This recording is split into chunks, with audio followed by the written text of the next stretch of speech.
Right now, I have Stewart Stadium all to myself, but this weekend I expect it to be packed with Wildcat fans as Weber State hosts Portland State for the first Big Sky Conference matchup of the season. Welcome to This Week in Big Sky Football. 3, 2, 1, go!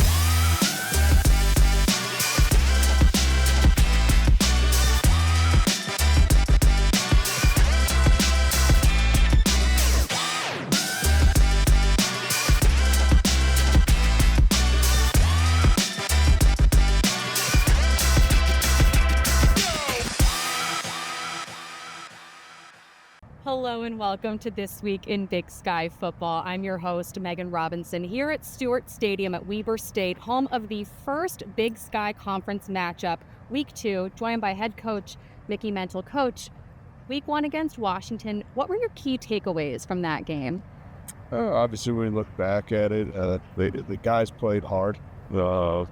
I thought we could have won a couple more battles one-on-one in the trenches. Are definitely on the perimeter, get the passing game going. But from a optics standpoint, not too bad. But you learn a lot after game one. You make your biggest jump from week 1 to week 2. It is obviously the old cliche, and obviously I believe in that. Damon Bankson led your team 16 carries, 108 yards on the ground. It was his first game since the end of last September. What does he bring to your offense? Just a stable presence and the ability to take it the distance. Any touch he has tremendous speed and vision. It has great balance when there is contact in the open field. So just brings a reliable guy that has played a lot of football here at Weber, and we're going to obviously keep relying on him. Portland, your Week 2 opponent, they had 449 yards of total offense led by quarterback Dante Sacheret. He's mobile, dual threat guy. How do you contain him? Being gap sound, executing your assignment at the highest level. Our defensive staff puts our kids in really good positions to be successful. It's just executing a game plan. He's a tremendous player. He's gonna get his at some point in time in the game just because of what he presents from an athletic ability standpoint and a throwing the ball standpoint. But if we're in our gap and keep him in the pocket as much as we can, that should go well for us. We already mentioned home opener this weekend, first Big Sky Conference game of the season, a little bit earlier this year. How can this set the tone for the rest of your year? Obviously you want to win each and every week, but when you play in the Big Sky, it's a tough opponent each and every week. Just starting off 1-0 is really good, and the conference is better than 0-1.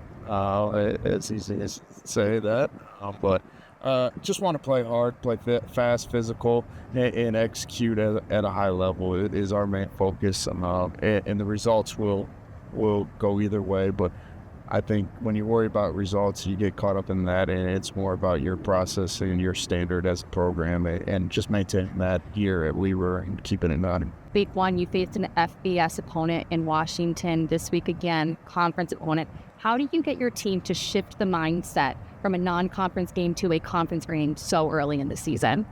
Yeah, it goes back to we worry about us and only about us, and it's never about the opponent. If we take that mindset after Monday when we put the game to bed, it's a new week. So whether you win, lose, you got to clear your mind and get ready for your new opponent, and that's the only opponent that matters that week. Coach, thanks for your time. Good luck this weekend. Absolutely. Coming up, Portland State head coach Bruce Barnum joins the show to discuss the matchup with Weber State.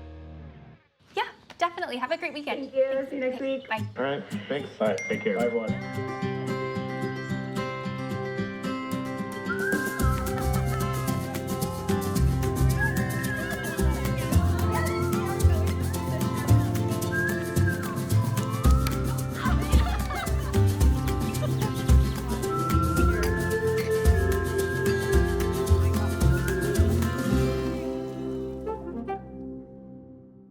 Welcome back to This Week in Big Sky Football. I am Meghan Robinson, joined now by head coach of the Portland State Vikings, Bruce Barnum. Coach, in your Week 1 matchup with Washington State, you found some success on offense, scored 30 points, gained 449 total yards. What is your focus at practice this week? We need to clean up the defense.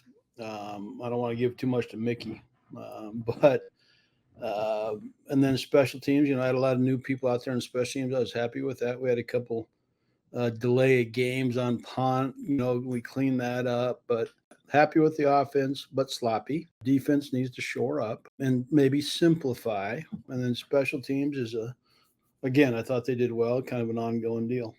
You're talking about shoring up the defense. Again, don't want to give anything away to your opponent, Coach Mental, this week. What were some of the positives that you saw on defense week one, if you had to pick one or two things that stood out to you?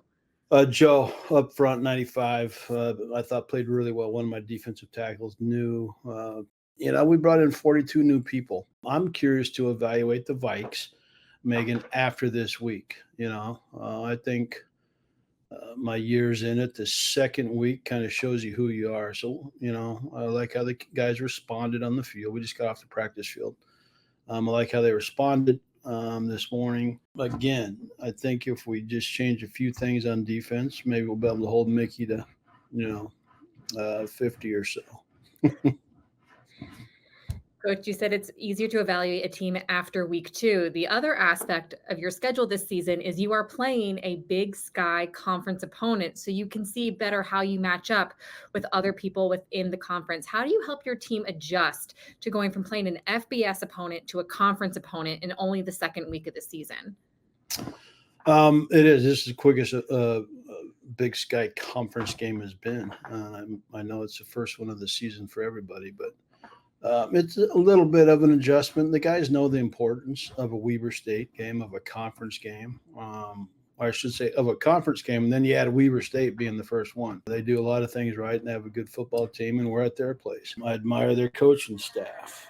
We talk to the team, who they are. All the different aspects that we know about them. We haven't played them in a bit, but our guys are focused. They know what the Big Sky is. Coach, your quarterback, Dante Sachere, threw for 175 yards, 3 total touchdowns, 2 of those on the ground. How would you assess his play heading into week two? The thing I like most about Dante, he came out great, had some issues in the middle, but he came back on the football field, and I loved how he commanded the offense at that point, no matter what the score was. I like how he responded to some adversity we had on the sideline or into that second quarter and came back strong. I need him to play like that through the rest of each game. I like him in Big Sky games. He's fast.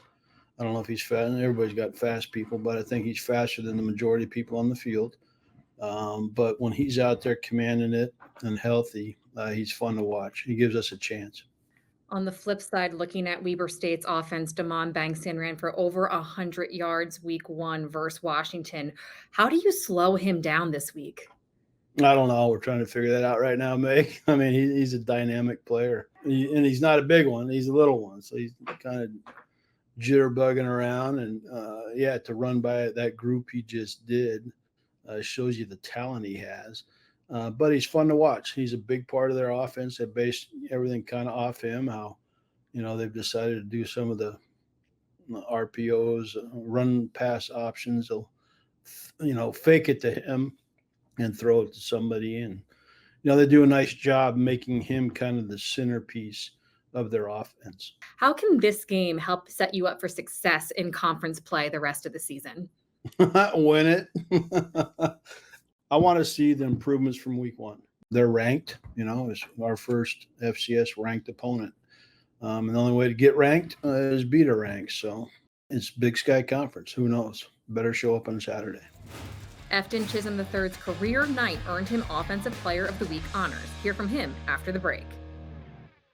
We never set out to be the largest casino resort in the Pacific Northwest. We just wanted to be the best. But we forgot that being the best means more guests wanting more action, more jackpots, more big-name entertainment, more pedicures. Well, more everything. Until one day, you look up and realize, we need a new hotel tower. The new River Tower, to be exact. Northern Quest in Spokane, Washington. Now the largest. And yes, still the best. This time the spare is back under center, gets it out to Chism, his third catch already. Chism to the end zone, touchdown Eastern Washington. It was a career night for Efton Chism III. He is our Big Sky Offensive Player of the Week. 173 yards in that win over Monmouth. A lot of those yards coming after the catch. How do you always find ways to extend plays? The way I practice and the way I go about my business, I really just try to get the most I can out of everything, with every catch, with every little detail, I'm trying to go score. Obviously, you can't score every time, but, just trying to get the most yards I can. This is your fourth straight season where you've had a game with 3 touchdowns. How do you find the end zone so consistently? I think Kakoa does a great job of just finding me in space, and Coach Shape does a really good job of game planning and seeing things how they're going to be on the field during the week on the film room. So I can't take any credit for it. It's all really my boys up front and Kakoa. They always find a way to get me open and help me get into the end zone.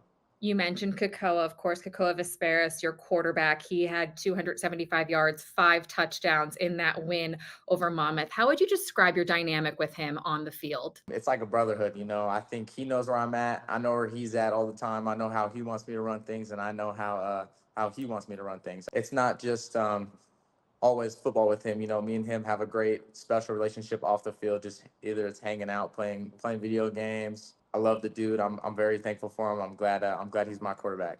How does having that bond off the field improve your connection on the field? I think it helps tremendously. I think with building that bond off the field, he knows that, man, I can really trust him and count on him. It's not, I know he's gonna run the right route, or I know this. Like, he really knows like what I'm doing, when I'm doing it, and I know for him, like, we've been through so much off the field that I know he's not gonna quit. I know he's not gonna give up. I know he's gonna battle through whatever comes his way. So I think like that's one of the biggest things to me that I've seen him grow personally, and that I don't take for granted just being so close with him off the field. As I said, 3 touchdowns in that win over Monmouth, bringing you up to 27 for your career total, tying with Kendrick Bourne for 7th all time. Another guy who's had success from Eastern Washington in the NFL is, of course, Cooper Kupp. What's it like being mentioned in the same sentences as Kendrick Bourne and Cooper Kupp? It's definitely surreal. I'd say that because, coming out of high school, both those guys' names. And then when you get here, you really get to study the film and get to see all their games that they played in and see what they did as their career. So that was kind of a huge part for me to be here and to come back and really leave my legacy here, is just to be in the same conversation with those guys in the end of it when it's all said and done. So I'm blessed. I'm very thankful for everything they did for this program. And I don't think we can thank them enough. Kendrick Bourne, Cooper Kupp, Efton Chism III. What does that say about the caliber of wide receivers that come out of Eastern Washington? I just think we produce at the end of the day. I think, when the Big Sky came out with that thing of how many players are in the NFL from each team, we had 4 of them and 3 of them play receivers. So, I mean, that's got to tell you something. It's not just we don't have the flashiest stuff, the nicest stuff, but we're just grinders. We love the process. We're not scared to get dirty and just get it the hard way. So I think both those guys, all 3 of those guys before me, really just set the foundation, and I'm just glad to be able to follow it and trying to get to where they're at someday. Ever wonder what goes into creating the football game schedule? We break that down next on This Week in Big Sky Football.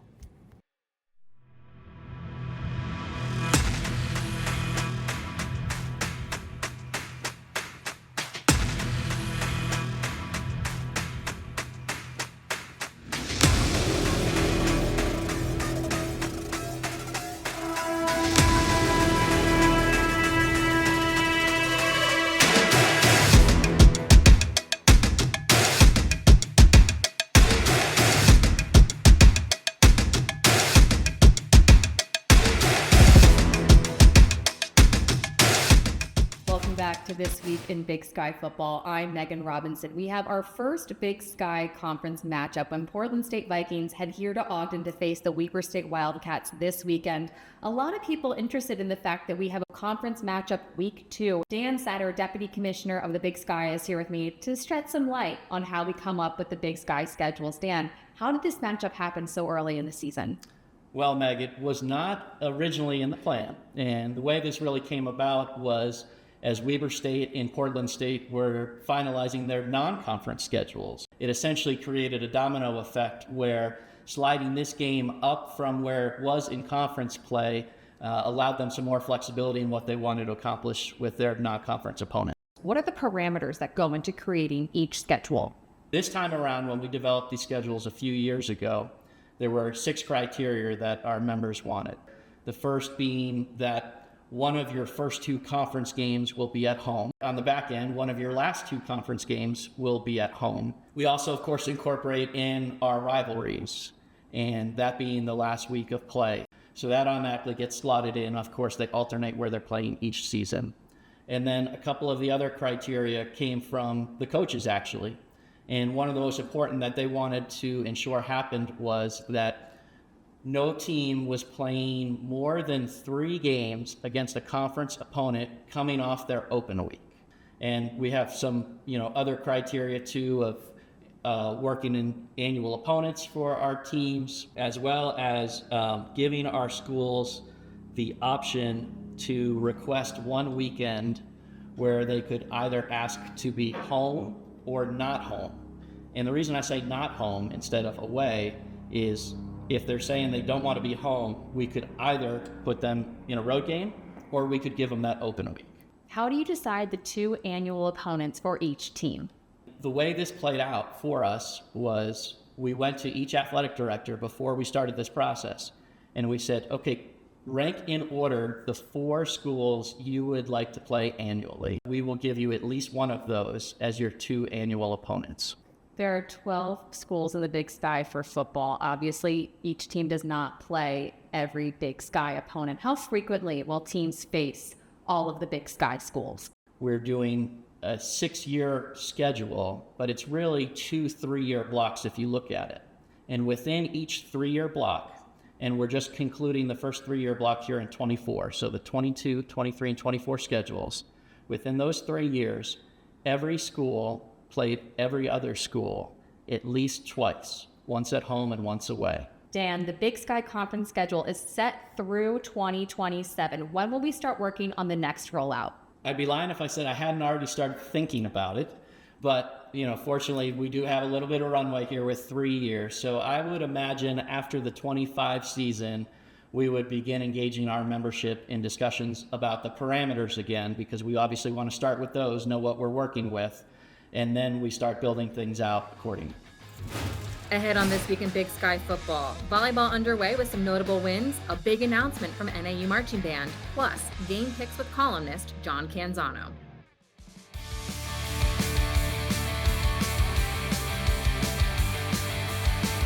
Weber State is home to the reigning Big Sky volleyball champs, whose quest for a repeat began last week. Here's what else is happening around the Big Sky. It was a busy first weekend of volleyball with several notable wins for Big Sky schools. Northern Colorado knocked off Michigan State 3-1. They also secured a 3-1 win over in-state rival Colorado State. Montana notched a 3-1 victory over Oregon State, and Montana State took down Middle Tennessee 3-1. Montana soccer remains perfect at home after a shutout win over Indiana University, Indianapolis. The Grizz outshot the Jags 31-2, with the game winner coming in the 16th minute. Bayless Flynn got her first career start and goal, filling in for All-Region keeper Ashlyn Dvorak, who was out indefinitely with an injury. The NAU cross-country teams picked up where they left off last season, with both the men and women taking first place in the George Kite Classic. Plus, the Lumberjack Marching Band is headed to the Big Apple. It was announced they'll be representing the state of Arizona at the 2025 Macy's Thanksgiving Day Parade. That's what went down this week around the Big Sky. With me now is John Canzano, a columnist for johncanzano.com, also a radio host. John, you've been covering Portland State for quite some time now. I'm going to get your game picks in a little bit, but what's your overall perspective of the team this season? Well, look, I think they've got a really difficult schedule. When you look at all the ranked teams they're playing, all these great Big Sky teams they're playing, it stacks up to be a really challenging year for Bruce Barnum. John, let's get to some game picks. We're going to start with Sacramento State, heading to Fresno State this weekend. Both teams looking to bounce back from week 1 losses. Who you got? I like Fresno State. Bulldog Stadium is a tough place to play. I closely watched both of those teams play in week 1. Fresno State played Michigan better than the 30-10 score. I think Fresno State bounces back, beats Sac State.